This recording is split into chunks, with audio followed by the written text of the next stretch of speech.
دې خلکو خو زمونږ نه خیر مار شو ښه روپۍ به مو ګټلې ښه ډالرې به مو ګټلې ښه د کاپۍ نه به مو کش پورته کولو.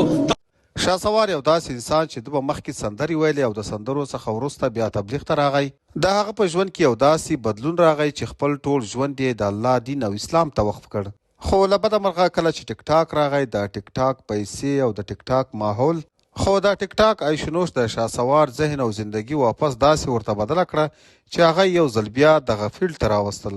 ملګرو، موږ تاسو ته ستړي شو چې د خدای په خاطر له دې فتنې او فساد څخه خپل بچي وساتئ، او خدای خبر چې دا فتنه به زموږ او ستاسو پر روان نسل لا نورې کومې نخرې کوي.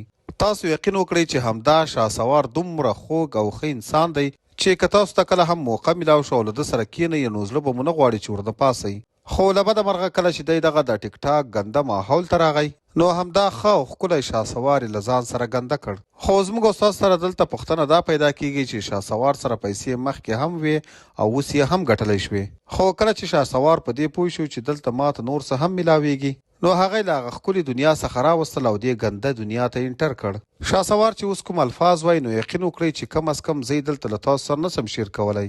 شهسوار وایي چې زه انډیا ته ځم، هلته به قوالي کوم، ما به څنګه ډریسنګ کړی وي او له ما سره به جنکۍ څنګه ګډېږي او له ما سره به په لاس کې څه وي. نو دا د دا الفاظ چې ما کله واورېدل نو ډېر افسوس مو وکړ چې یا الله یو ښکلی انسان څنګه بیرته دې طرف ته راغی. نو چې څومره هم خبره تاو راتاو کړو بیا هم خبره همدې ګنده سوسایټي ته راځي چې دی له دې ګندو سره کېنست او ځان یې ورسره ګنده کړ. ملګرو، تاسو ټولو څخه مو همدا یو ریکویسټ دی چې شهسوار ته څه بد مه وایاستئ.